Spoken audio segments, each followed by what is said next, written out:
Hello, ladies and gentlemen, boys and girls, college football fans across the nation and around the world. This is Tim May with the Tim May Podcast.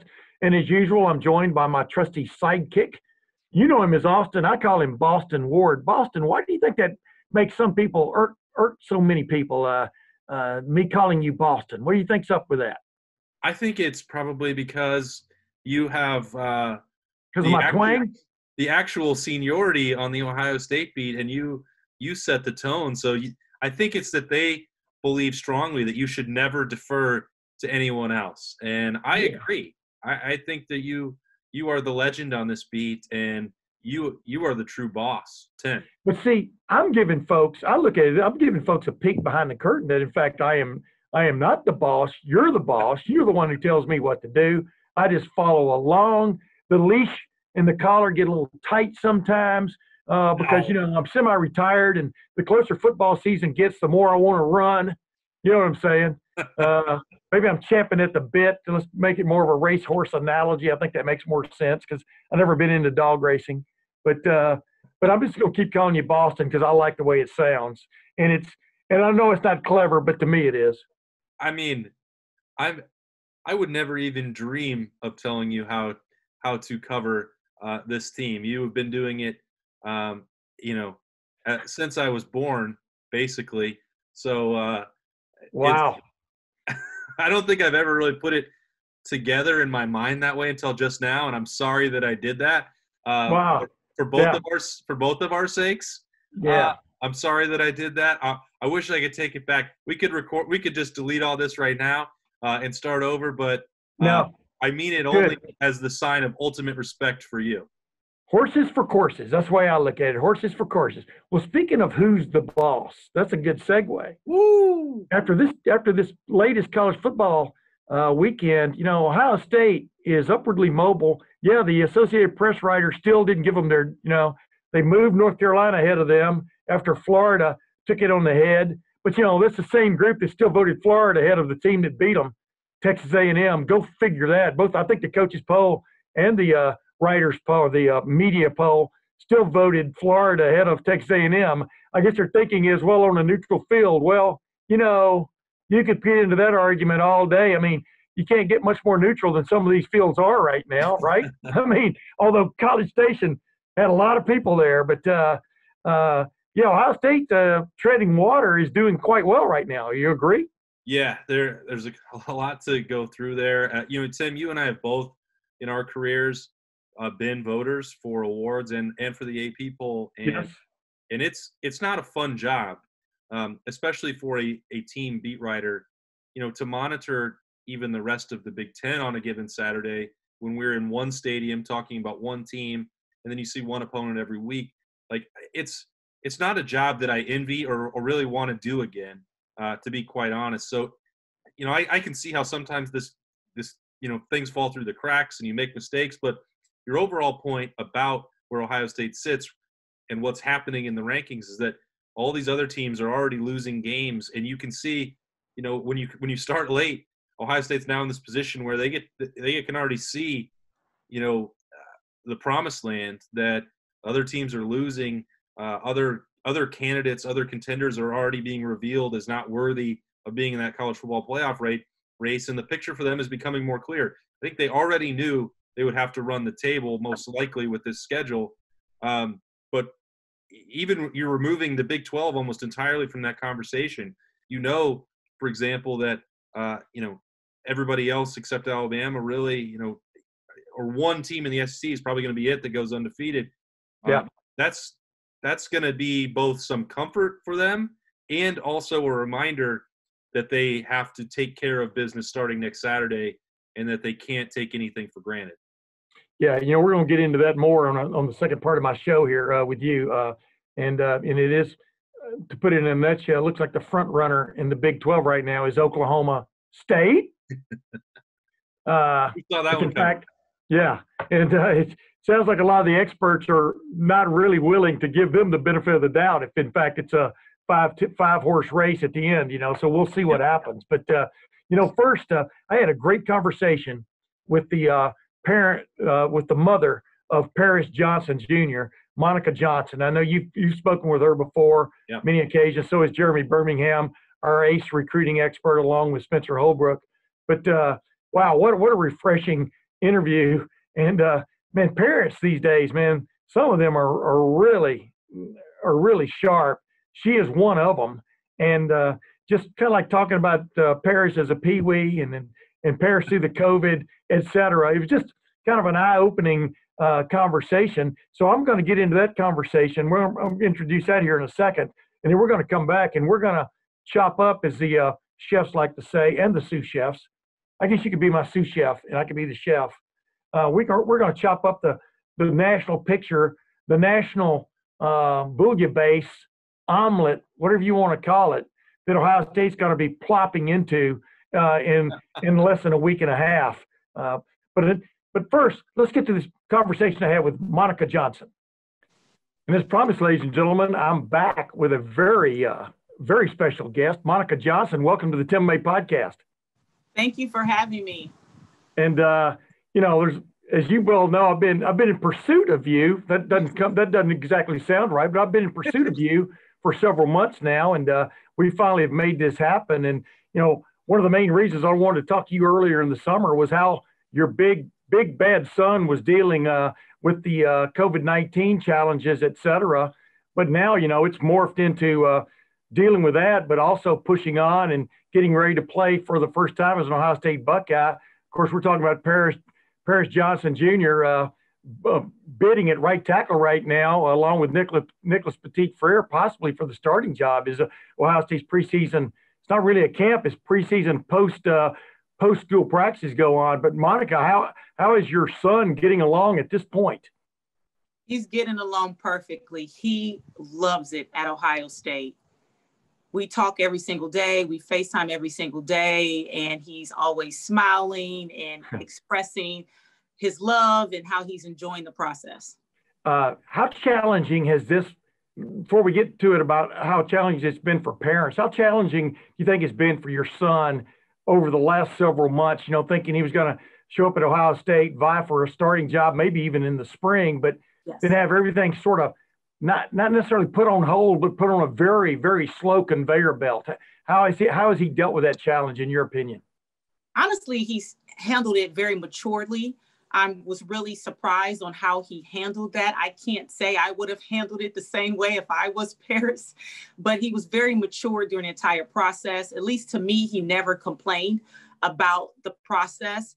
He just said, "Mom, I know God has a plan." He said, "God is not surprised by any of this.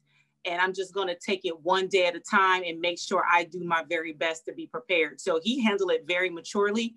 Now, were there moments where Paris went through the emotional roller coaster? Of course, but never once he complained to me about this process. He's just happy to be a Buckeye. The reason I initially pursued you way back when was you're one of those parents who has spoken out even before the Big Ten was doing its thing, its tango, as I call it now, because it definitely was a dance. But yes. you were one of the ones on Twitter, et cetera, feeling very confident back in the midsummer with the way Ohio State was handling things. What gave you that confidence? What was it? Some of the highlights that stuck out to you about the way Ryan Day, maybe Greg Studrawa, and those guys were all handling the situation. Well, what stuck out to me was the communication. Coach Day was upfront from the very start.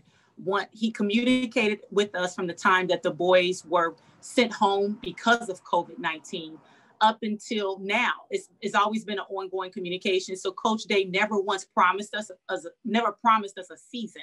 But what he did tell us, that he shared with us the protocols, the steps that they were going to take as a university to ensure that our boys will be safe at the university. And also, he educated us as parents on different things that we needed to do to make sure that we were supporting our boys away from home as well. And give me a couple of things that you did in that regard, that last part you were talking about supporting your son. Was it more moral support than anything else, or how would you describe it?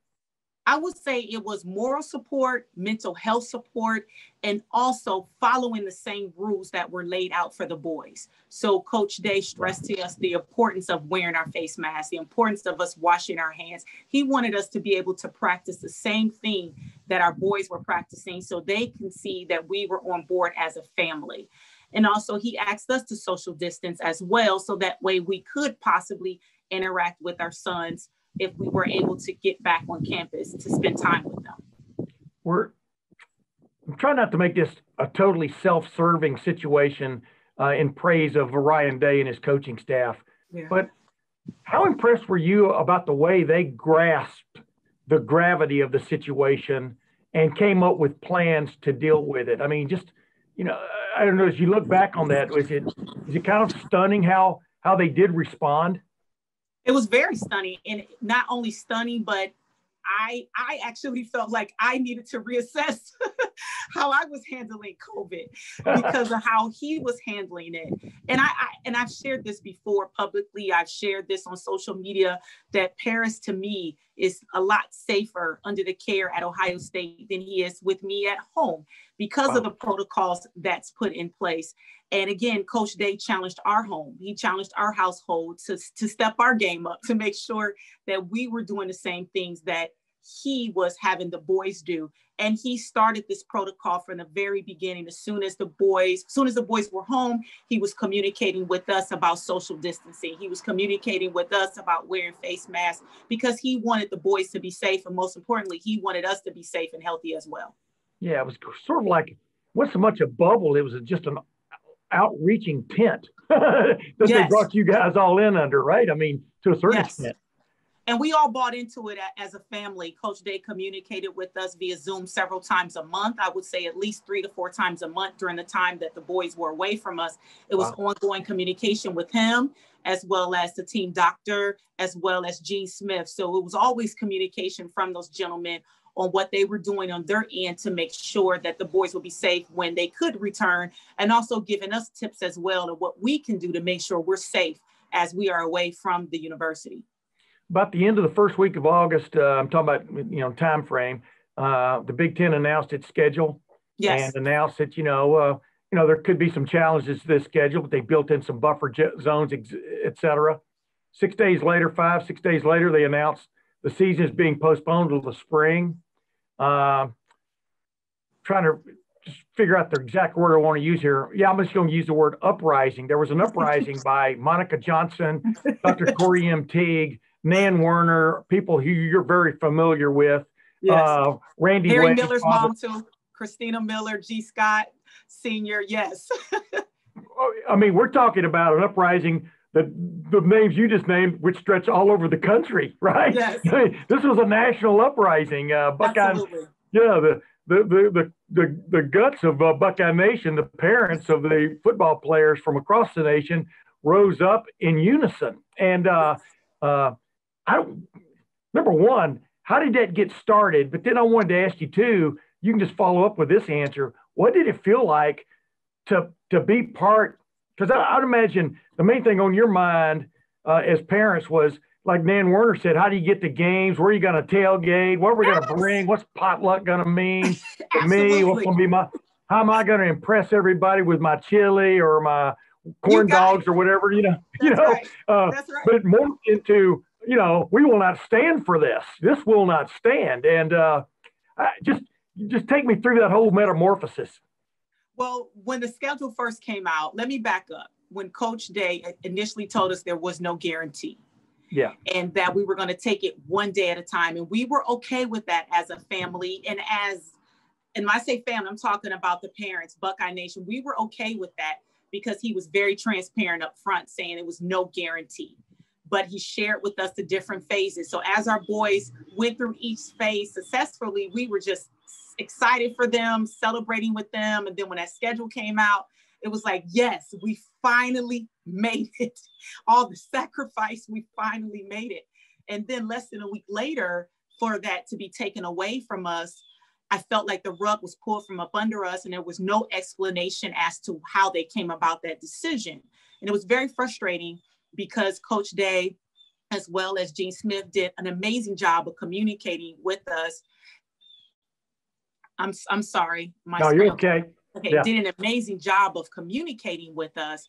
And so for us to go from 100% communication to zero, we were appalled. We were confused. We couldn't quite understand that. And so, and even Coach Day and Gene Smith could not even answer our questions, which was a shock to us because they've been very supportive and upfront with us from the very beginning.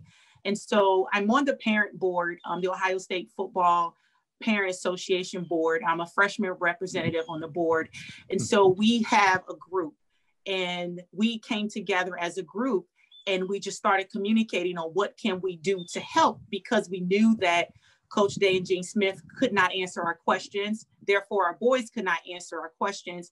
And we felt that we needed to be the spokesperson for the coaches as well as for our sons, because we needed answers. And so we decided we will come together as a group, and everything just took off from there. What as you look back on it now, what did it feel like? Because obviously y'all had an effect, whether Kevin Warren and the Big Ten folks want to admit it. They as you well know, that famous missive that Kevin Warren put out a week or so after the initial postponement of the season to the spring, that this would not be revisited. This thing got revisited. It was kind of like, unbelievable the effect you had. But as you look back on it now, I used the word stunned a while ago about the way Ryan Day and his staff dealt with the situation. But are you stunned a little bit by the way y'all were able to make waves and then make yourself heard? Yes, we were amazed. But I think what it was is that what was driving us was the unity that we had. And we knew that we had a right to answer. We had a right to some of these unanswered questions. Yeah. Now, I'm going to be the first one to say, and I can't speak for anyone else on a board, but if there was information that was needed to be shared with the coaches and the parents saying that it's not safe for our sons to play, I love my son. And I don't want my son to be hurt. I don't want him to suffer negatively because of this virus. So I would totally support my son if it meant he couldn't play because of the pandemic. I would totally support that, but I can't rally around something if I don't have the answers. And that's what we were looking for, was the answer. We wanted to know, how did they come to this conclusion? And we know how hard our boys worked and the protocols that were in place. So that drove us, because we felt like we needed answers and we deserved answers. But when that he decided that this would not be revisited and that the season will be postponed, but in my mind canceled, it will be postponed, then at this point we decided we were going to take it up to another level. And it wasn't over for us, and we were going to continue to plow forward until we got the answers that we needed. I think with the way me being a sports writer, a longtime sports writer, I think the term I would use was y'all took it up a notch. Yes. Or three, Yes, my mom used to tell me and my brothers, when we get in trouble, go out there to the hedge and pick out a good switch. Don't bring one of those little limp ones in here. Pick out a good one. And that's what y'all did. Y'all got a pretty nice switch and got after it. Were you just as surprised that they did revisit, and that you're now a little over a week away from watching your son play college football? Let's face it, nothing's a given. Nothing's a given, as the NFL is finding out in this COVID-19 era. But are you surprised? Stunned is the other word I'd use again. That you're a little over a week away. Yeah, I'm excited. I'm excited. I dreamed of this moment for Paris. I dreamed of him running out of that tunnel behind Coach Day, and it feels good that now it's going to be a reality. And I know that the boys are excited that the parents rallied together to help this come together. And I loved how the entire Big Ten conference came together. So it just wasn't about Ohio State, but it was about the great parents at Nebraska and Iowa and other schools, and even the team up north parents. Yeah. We all came together because we want what was right for our sons. I just thought of this. Are you folks in the Nebraska folks planning any kind of special little get together before that game next Saturday? I mean, because y'all more than anyone else were the real the fly in the ointment, so to speak. I mean, the burr under the saddle. I mean, you got to give Nebraska parents credit; they stepped up. Absolutely. You know? I mean, are y'all planning any kind of like, just kind of a friendly get together before the war starts? Well, we wanted to, but because of COVID, yeah. We're not going to be able to get together as a group, but we are planning to get together next fall, because we're believing next fall we'll be able to get together as a group, and we can possibly do a joint tailgate before, as you say, before we go in battle. Yeah. Yes. I mean, but the thing is, y'all be some of the few people that even be in Ohio Stadium on Saturday. I mean, yes. You've been to Ohio Stadium, Monica. What do you think it's going? I was in there week and a half ago when we got to watch 30 minutes of a practice. It's like the Indianapolis 500 for me. Indianapolis Motor Speedway is a totally different animal when it's full of people. Right. 250,000 people. Ohio Stadium, 105,000. Instead, they may have 1,000 or fewer. In there. Yeah. What do you expect that atmosphere to be like? I'm not sure. I'm really not sure what to expect. I do believe it will be an excitement in the air because, we're going to come together. The parents going to come together and rally our boys on and celebrate, because the time has come and it's here. So I'm not sure, but I know it's going to be an exciting atmosphere. It won't be 100,000+ fans just yet, but it will come. The day will come. But I get the total impression here that you're going to try to make up some of the slack, right? I mean, and I just what I want to get into with you, the mother of a young man who's about to play in his first college football game at The Ohio State University, you saw when you and I conversed on Twitter the other day when you ran that picture of him when he was a peewee, when he had the ball under his arm. I said, yeah, that was when he was small enough to be a running back. Yes, he was 5 years old.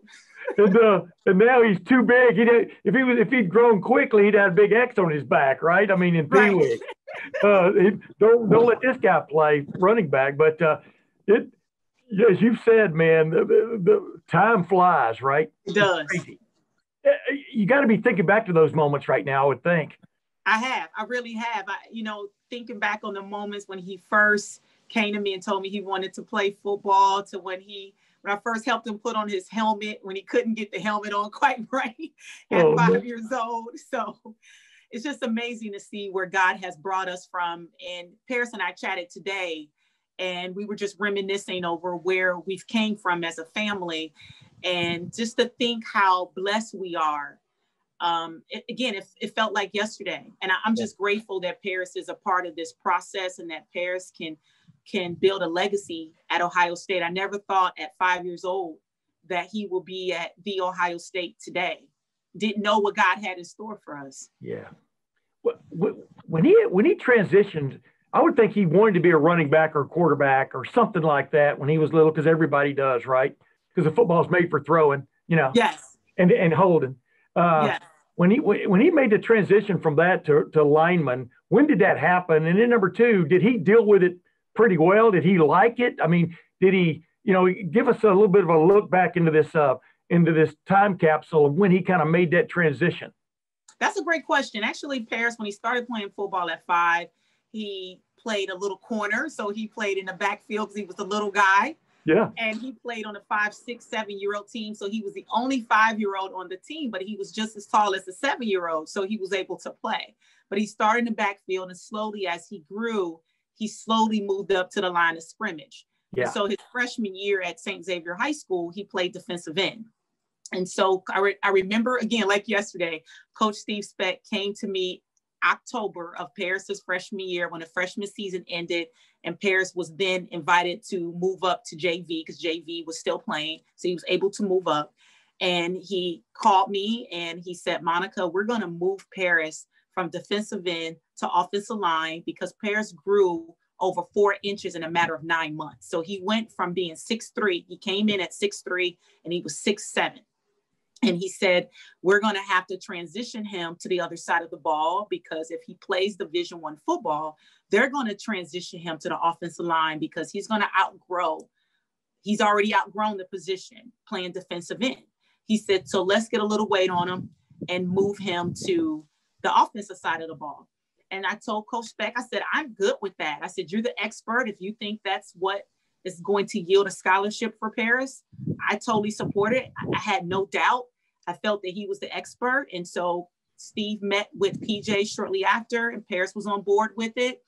And the funny thing was, the only thing we knew about blocking, at least in my mind, was just trying to prevent the defender to getting to the quarterback. Like, oh, that sounds easy. Yeah. That seems like getting away, right? Just getting away. That's real easy to do. Yeah. And so Harris started watching film, and he says, Mom, I don't think it's that easy.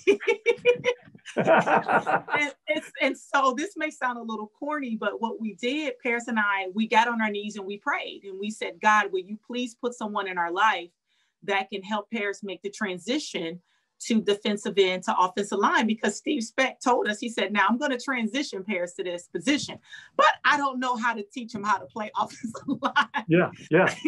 And I said, okay. I didn't worry about it. I didn't question Steve. And I said, okay. And so Paris and I, we got on our knees and we prayed. And within, I would say 3 months, God put Willie Anderson in our life. Willie Anderson was placed in our life. Anthony Munoz was placed in our life. And between those two gentlemen, they taught Paris how to play offensive line. They spent a summer teaching him how to play, how to kick, how to punch, how to set. I mean, just taught him, because Paris was a blank canvas. And so he just absorbed everything. He watched a lot of film with those gentlemen, just learning more about the position. And then he slowly transitioned. And by, I want to say, maybe the eighth game, the 6th or 8th game, I'm sorry, Tim, it's either the 6th or the 8th week at his sophomore year at St. Xavier High School, he was given the starting position at left tackle at that point. And he at that point, it just took off at that point. It was no turning back at that point. And just to see the growth in him and to see him make that transition. And that's not easy to play offensive line. That's not an easy position to play. In my mind, it was easy because you just keep the defender away from the quarterback. Yeah. But it's not really that easy at all. But again, we credit God putting people in Paris's life to help him master that position. Yeah. I mean, Willie and then Anthony Munoz. See, I covered the Bengals way back in the late 70s, early 80s. I was there when they first covering them when they first went to the Super Bowl. But Anthony Munoz is one of the great players of all time, much less left tackle. Yes. And to have him in Paris's life, I mean, like you said, that was a godsend. I mean, absolutely. What was Anthony like to deal with, and how did he relate to Paris? Oh, my goodness. He's like a teddy bear. Yes. Such a gentleman, very kind. He was eager to support Paris and take time with him and to just give him advice. I mean, he's a phone call away. If Paris was to call him right now, he would answer the phone. He just wanted to support him. He gravitated to Paris, and so did Willie. And so between both of those gentlemen, they helped him to become who he is today. Between his freshman year and his sophomore year, like you said, he grew 6, 7 inches. Could you actually, I would think as a mother, because how tall are you, Monica? I'm 5'10". Yeah, you're vertically challenged. No, my wife's 5'10". But you could actually see him from one week to the next being taller, right? I mean, what was that like? Tall. Paris always been a tall kid. You know, when I gave birth to him, he was 22.5 inches long. Wow. So he's always been a tall kid, but to grow 4+ inches in less than, a school year, that's a lot. To go from 6'3" to 6'7". I believe he did it in maybe 6 months, I think. Wow. Yeah. Well, I grew from 5'8" to 6'2.5" in about a year and a half, from like a 9th grade to into the 10th grade. And I remember I went through 3 sets of clothes then, because my pants, you can't wear high water pants more than once to school or you get teased, Right. You know how water pants are. The cuff doesn't come down to where it should. What was it like keeping him in clothes just during that spurt? It was hard. It was definitely a challenge, keeping shoes. He was constantly growing out of shoes every 6 months. Sure. Clothes every 6 months. But, Again, prayer. Where did you find clothes for him, though? I mean, we're not talking about going from 5'8" to 6'2". We're talking about going from 6'3" to 6'7". Online. Big and tall man's category. Yeah, I had to order everything online, and Willie Anderson was a great resource. So he was the one who shared different places we can go to purchase shoes, to purchase clothes. And so, yes, it was a challenge. It was. Did you find a gold mine? Did you find a gold mine for that kind of stuff? Was there one go-to place that you found that really worked? No, I actually had to go through at least 4 different places. Wow. Yes, 4 different. Crazy. Monica, that's crazy. It's a family effort, so everyone was chipping in on that one. Yeah. Well, last thing, when was it that you knew? Was it when the phone call started really being incessant? Was it when letters just started pouring into y'all's mailbox? When did you come to the realization that Parrish wasn't just learning how to play offensive line, but a lot of people thought he was learning how to play it extremely well, in that. In old time terms, you call him a bonus baby or a blue chip.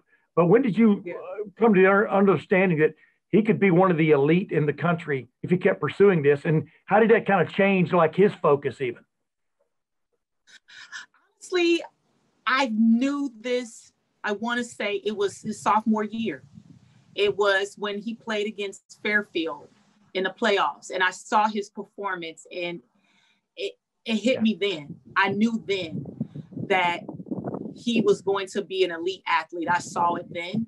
Now, Paris and I, again, we prayed. He always wanted to play Division I football. And so we would have been happy if Paris was at Miami University. We would have been happy if he was at Bowling Green, because it's still great Division I football. Yeah. But once Paris had such a great performance in that playoff game against Fairfield, the very next day, the phone was ringing. Steve Speck said he could not keep up with the volume at that point. And I knew then at that game, something changed.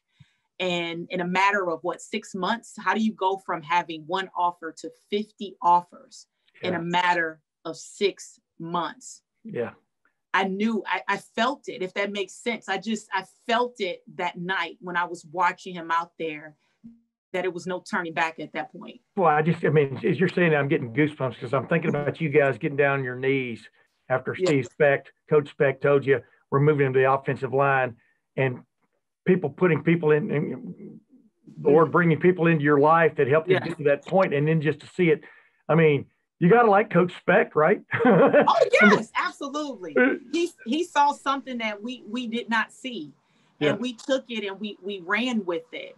And it's, again, if it wasn't for him seeing that in Paris, things could be totally different right now. Well, how is Paris good at? We don't hardly get to talk to these guys, like we used to do in the old days. I used to just hang out at the Woody Hayes Center way back when. That's how old I am, Monica.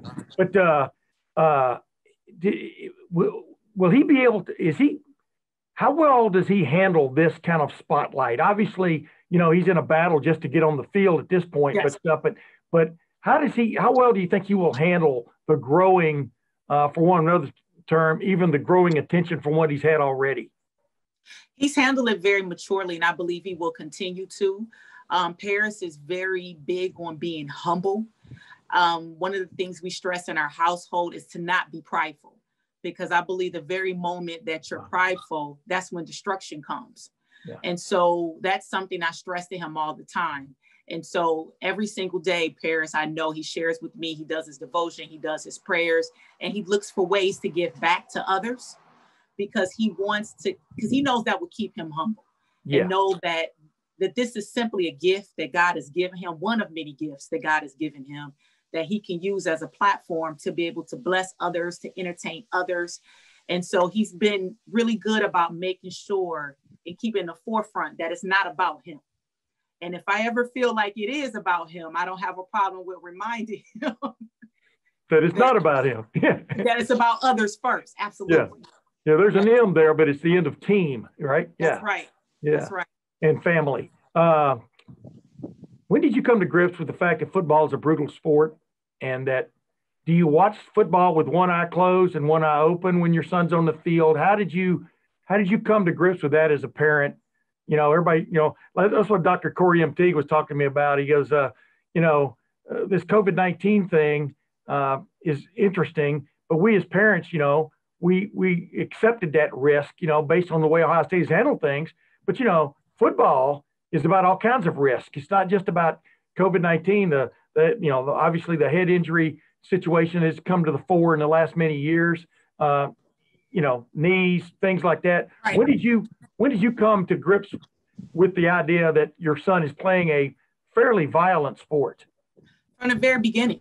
Like I said, when Paris came to me at 5 years old telling me he wanted to play football, I told him immediately, I said, if you're going to play football, it can hurt. Yeah. It can hurt. And I told him that if he wanted to play, it would have to be tackle football. It was not going to be flag football, because to me, that's not preparation for what tackle football really is, what it's about. And so I shared that with him, and he was okay with that. And I know the risk that comes with football just as well. There are risks with other sports such as soccer. There's with hockey. So there's numerous risks with different sports. And the other thing too is that Paris was exposed to other sports besides football. So Paris, he was a gymnast. Paris played a little bit of hockey. He played baseball. He played soccer. So he's been introduced to every sport. But I have no worries or no concerns, because I know this is what he wants to do. And I don't want to project my fear or my anxiety onto Paris. In a past life, were you a football coach? No. I'm serious.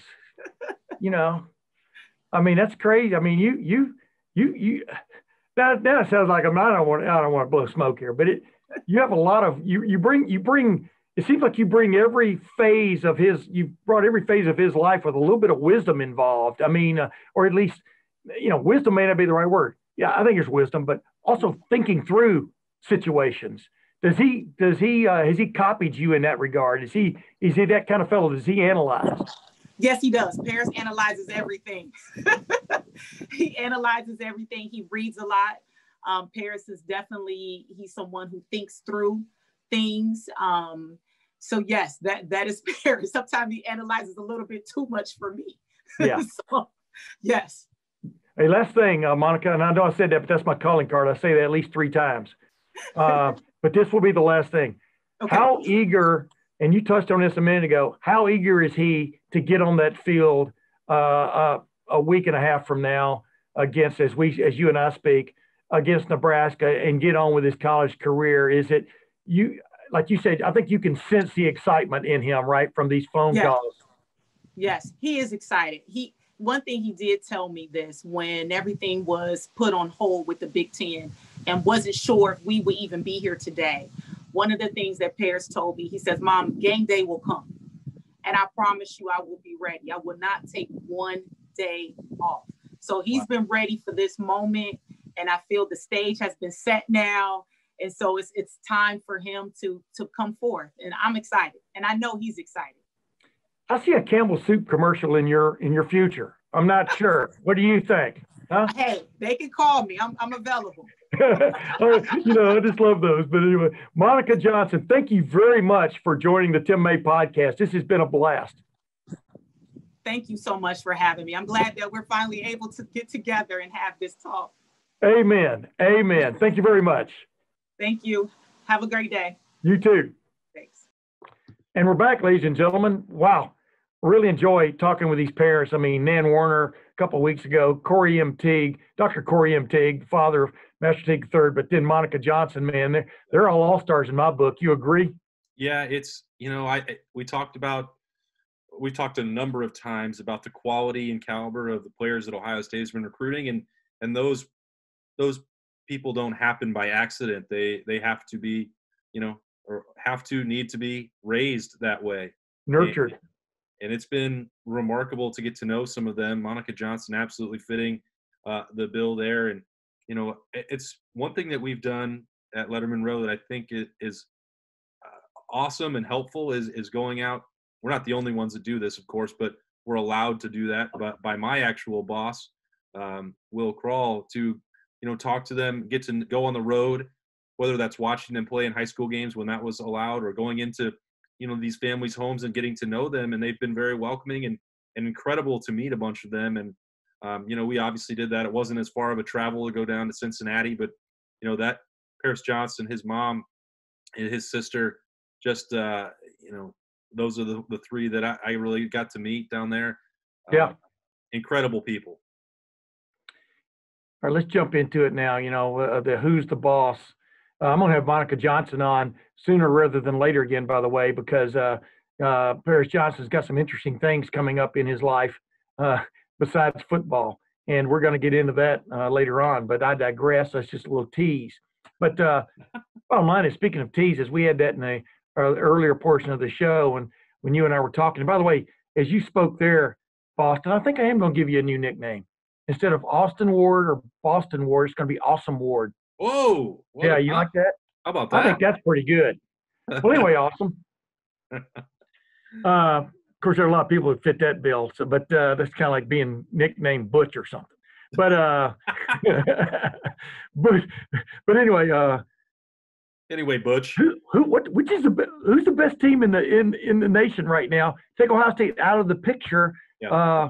Clemson, I thought played against a pretty good, not a great team by any stretch, a pretty good team the other night in Miami. Put Miami back in its place, which is you're not quite ready for prime time yet, like you used to be. Alabama took on Ole Miss at Ole Miss. It was raining. The remnants of a delta were running through the delta at that point, and but then it kind of cleared off, and that was one of the great the most prolific offensive performances by both teams in the history of a Southeastern Conference football combined. And so I have to give the nod to Clemson because Clemson played defense. What's your take on that? I mean, because I think those would be your top two teams as you look at it right now of teams that have played. Yeah, I think that the conversation has been that the top three most talented teams were very clear before the season started, and in my mind, I think Ohio State is the most talented this year. Clemson is number two, and part of that is because I was you and I were in Arizona, and we saw a team that really dominated most of that game before some really unusual things happened. That's what I can't shake, and I think that this Ohio State team has as high of a ceiling, if not more so, this year with Justin Fields coming back. So you said to take them out of the equation. I still think that Clemson is right there. Those are the two best teams. If you offered to build them a bubble and let them play 5 times and crown a national champion to be done with 2020, I would approve of that plan. I don't think that Alabama and Georgia, maybe one of those two can prove that wrong and that they absolutely deserve to be in that mix. I'm not suggesting that the SEC champion wouldn't be in the playoff. They absolutely will. But I just don't – what I saw from Alabama in the first quarter and a half, and I know that's just a small part of the game. They dominated Texas A&M after that. But I watched almost all of that Ole Miss game. That was not a Nick Saban defense. That was not an Alabama national championship caliber defense. And if Lane Kiffin, I've said many times to you from my experience with him back at Tennessee, he's a great play caller. He's done fantastic things with quarterbacks. He knows Nick Saban well, so it's not a surprise that he could come up with a good game plan and score points. But I didn't think he could score that many points against Alabama. And I think that there are some troubling signs for what they can do defensively. Now, they also are really dangerous on offense. We'll see if that's enough. Georgia has. They're very dangerous, dangerous on offense. Sometimes you can just outscore people, and that's what Alabama did the other night. And now they'll have to prove if they can do that. Scoring on Ole Miss, we know that that's not the same because Kirby Smart, I think, has an Alabama caliber national championship style defense, but they obviously have questions on the offensive side. Yeah. So, it's a fascinating mix for to preview this biggest game of the year, maybe in the SEC. Maybe they'll play twice. I don't know. But, I think the winner of that game can say, all right, they are in the mix with Ohio State and Clemson as a team that can win the national championship. I currently have doubts about Alabama right now, but 1 week is all they really need to erase them, and that's Well, they handled a Texas A&M team the week before Alabama did at home, and here they got Georgia coming up. I mean Saturday, Saturday night. And man, there's some things to be said for not having to cover a football game. You know what I mean? On some Saturdays. But this is a blessing, man. This is like, just like Ohio State, Penn State on October 31 is going to be a hell of a game. And I think this is going to be a hell of a game from the standpoint of, can Alabama keep scoring a lot of points? Because that looks like their recipe. And you can win. I know it's a dumb, stupid thing to say. You can win games by literally playing outscore the opponent.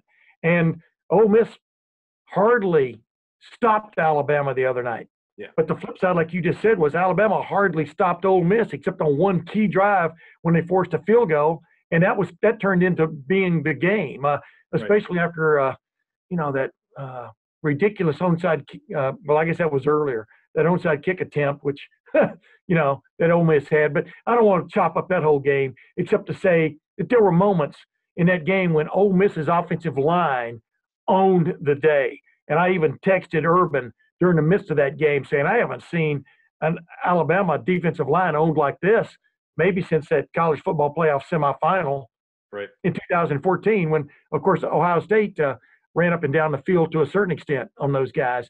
That's what gives me pause, is how Alabama's front seven seemed quite vulnerable. Well, you have to, if you're going to tell a story about texting Urban, you have to say what he said.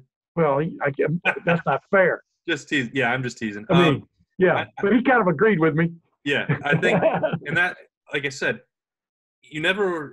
college football is such a difficult sport to predict for the most part. You know who the most talented teams are.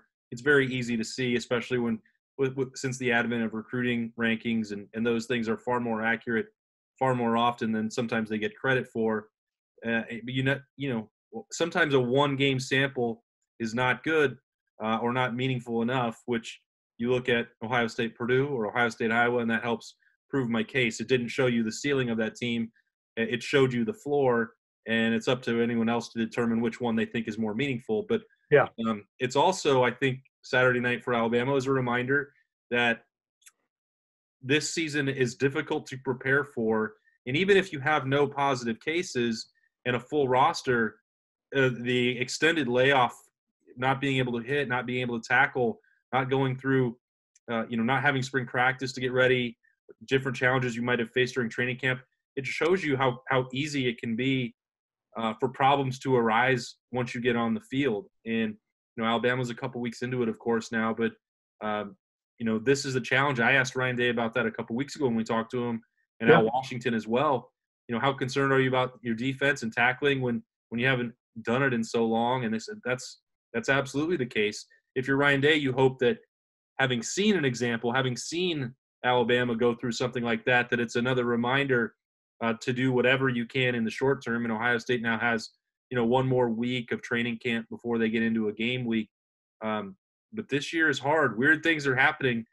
Not just Big 12 defenses that suck. Oh yeah. I mean, every major defense out there seems to have some question marks, except maybe Clemson. But we've seen Clemson really challenged yet. I think a little bit the other night, Derek King and those guys tried some things, and Clemson was able to shut the door. Yeah. North Carolina, wow, Mac Brown, unbelievable. Mac Brown, the job he immediately brought back North Carolina last year. They're the team that should have upset Clemson and probably kept Clemson out of the college football playoffs, but blew it at the end. But wow, that team. And then you look at Notre Dame, and suddenly it's the ACC that's loading up in the top 5 or 6. That's crazy, isn't it? Awesome. I mean, look at it. I mean, the AP poll, the media voted North Carolina number 5 ahead of Ohio State. Ohio State did not move up, even though Florida got knocked down a few pegs. So there are a lot of people believing the ACC right now, but mainly it's because they've played games and the Big Ten hasn't. I understand that, but you got 3 ACC teams ahead of the team that most people think is going to win the Big Ten. That's hard to really wrap your head around. I'm talking about Notre Dame. Notre Dame is the ipso facto honorary member of the ACC this year, ladies and gentlemen.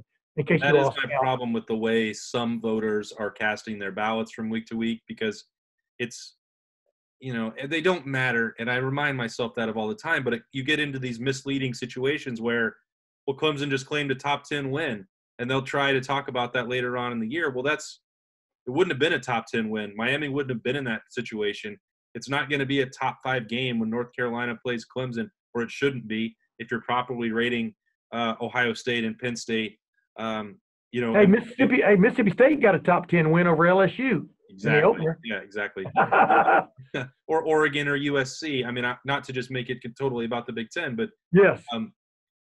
So that doesn't mean that I don't think that that Clemson beating Miami is significant, or that North Carolina hasn't been very impressive and that they might be able to push Clemson again.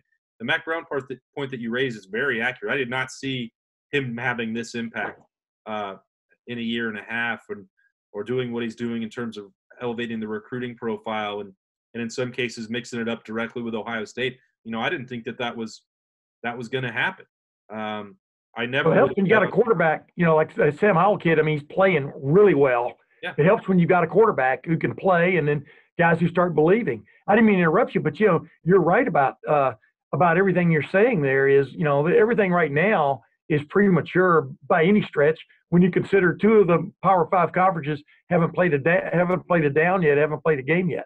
Yeah, and I think you and I have been doing this long enough that we've heard that.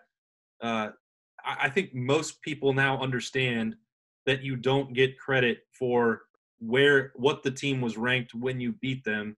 If you're going to make a count, that it needs to be at the end of the year when you have a full body of work. Unless it's the College Football Playoff Committee and have to come up with some reason why they left Ohio State out or somebody out. Yeah. Then they'll bring it back up. They'll dredge it back up like the 100-year-old shipwreck. And that's why I say most people have figured that out. It's not tried and true that everyone agrees on it, but like that's always been dating back to I think 2007 was when the first time that I voted in it. It was like everyone wanted to talk about here's their record against the AP top 25, and that you'd have more than like 13 games. Yeah. Like, at some point, everyone in the SEC had been ranked or in a preseason poll, and if you're getting credit for a top 5 win against a team that was only in the preseason, top 10 or top whatever number I said before, those don't count. Like, let's figure this out, and they shouldn't be counting right now. Like the Big Ten and Ohio State specifically, they're not ranked properly, so you can't use any of the rankings. Here's the word you're looking for. What you're saying is the polls at this moment are illegitimate. Is the word you're looking for. Especially when you look at the fact that in both polls this week, as I brought up earlier, Florida is still ranked ahead of Texas A&M, which just beat Florida, and they have the same record. How can you justify in any stretch, any way, form, or fashion, voting that way? I mean, if head-to-head to me has always been the great divider, and so don't come at me with the legitimacy of a poll that has that, what do they call it? What's the word I'm looking for there? Quantrill? There's a word like that that they use every now and then. I can't even think of what I'm thinking about, but it just drives me nuts. That's why I can't think of it. My mind's befuddled. But like I told you before we started this thing, Awesome, Ohio State has nothing to worry about except winning. Yep. Because in the AP poll, the 5 teams ahead of them, they're only going to be at max 2 of those undefeated. Yep. Because they all are going to take care of each other, including Alabama and Georgia this week. One of them's going to lose. And then, of course, North Carolina, Notre Dame, and Clemson are all in the ACC, and only one of those teams is going to emerge undefeated if most of the games get in, as we think. So Ohio State really only has to worry about keeping the blinders on and taking care of business starting a week and a half from now against Nebraska.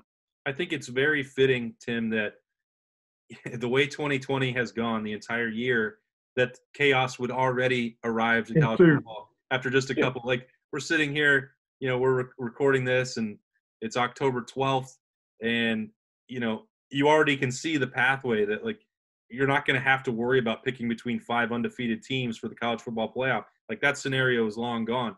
I think it's, Oklahoma State, if they do it, great for them.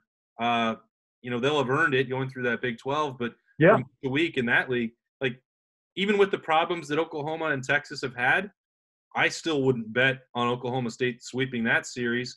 I wouldn't either. Iowa State can surprise you at any time. Like, in some ways, I've been making fun of the Big 12, and we know that, what their history has been in the college football playoff, but you can kind of see that league becoming, more dangerous from top to bottom than it has been. And if you win that league, you've accomplished something. Maybe more so, you just referenced the ACC in the poll right now. Yeah. I'd say that, it's much more challenging at this point to get through the Big 12 than even the ACC still at this point. But Clemson has got the benefit of the doubt themselves. I just think this has been incredibly helpful, the way the season has played out for Ohio State. They do get the reminders that you can lose at any week, and they also know that 9-0 is going to be more than good enough to get them into the field. It always would have been, but there won't be any uncertainty about the number of games that they played, or of cancellations if they lose one or two, that there won't be enough data points. Yeah. Penn State, Michigan, and Wisconsin, I think that's all they have to do. Those are the only three games that matter. They're the only three games that would really count in terms of looking at an earning spot in the field. And those other teams they have opportunities to lose still ahead of them. So yeah, it's a great situation for Ohio State to be in before they've even played a game. But what we were talking about earlier about defense, that's why, the big question mark about this Ohio State team, until you do it, I'm gonna sound like a real philosopher. Until you do it, you can't say you've done it. Yeah. And the question mark is how well is this defense going to play with all these new starters and all these new really backups? When you think about it, and that's been the question mark is for every team so far, like you pointed out, is defensively. Defenses have been behind the offenses for the most part, and especially the young defenses. Just look at LSU. I mean, the best team maybe in that state is Louisiana, not Louisiana State. I mean, I'd like to see that game right now. I'd like to see that game this week. And so, yeah. And the point being, until you've actually played a game, you don't know how well Ohio State has filled in the blanks on defense. There's going to be a learning curve there for all of those guys involved, including the brand new first-time, full-time starters. I mean, they're going to play more minutes than they've ever played, and they're going against for example, in the opener against Nebraska, which has been champing at the bit to play these guys ever since last year ended, and that disaster of a first, 20 minutes that Nebraska went through over there. They've been looking forward to it. Scott Frost has been scheming, et cetera. Maybe they explain some of their failings later in the year because they were still looking forward to Ohio State. Yeah. I'm going to get into that next week on this podcast with Sam McEwen again from out there, Omaha World Herald, who's been covering that team. But the bottom line is that is my question mark with this team, Ohio State, that still must be answered on the field when we get to watch them play. What in the last week and a half of practice, what is it that you think they're looking at the hardest, Ryan Day and his staff, in these last couple of minutes here? Yeah, we talked about it last week, so I won't belabor it. But I think until definitively the status of Haskell Garrett and Teron Vincent, like defensive tackle, Larry Johnson said, we talked to him 4 or 5 days ago, he said he still thinks that he'd rotate 6 guys at nose and 3 technique. Well, if you don't have those two, I wonder, is that still the approach that you're going to take? Because you're probably going to be putting in, maybe a freshman like Ty Hamilton, or maybe you're going to borrow, this idea that you and I have talked about and Spencer Holbrook has written about as well, like Tyler Friday at 3 technique. I think he's a great fit for that. I'll defer to Larry Johnson's judgment in all situations when it comes to the way he wants to use his depth chart. But I think the defensive tackle is a thing that has probably the most attention for them. And then right, let me interrupt you real quick. Sure. A name that he brought up, a couple of people brought up during that conversation was Jaden McKenzie. Jaden McKenzie, yeah. He could be one of those guys, Richard Frey, he could be one of those guys that like I've always talked about this embedded talent. I know I'm always using that because I think it's accurate about an Ohio State that a lot of teams don't have. They kind of have a minor league system, within their roster. And so there's a guy who is going to get some looks early. And then the other thing is about playing 5 or 6 guys. Well, maybe you're going to find one of those guys step up. That's what I think. As much as keeping people fresh, they're trying to see who's ready for the moment. And I think, sometimes that doesn't show up until game time, but go ahead. Yeah. And that's, that's the defensive tackle breakdown that we've done a couple of times, and really, your longtime listeners here will have also heard the name Josh Proctor a lot.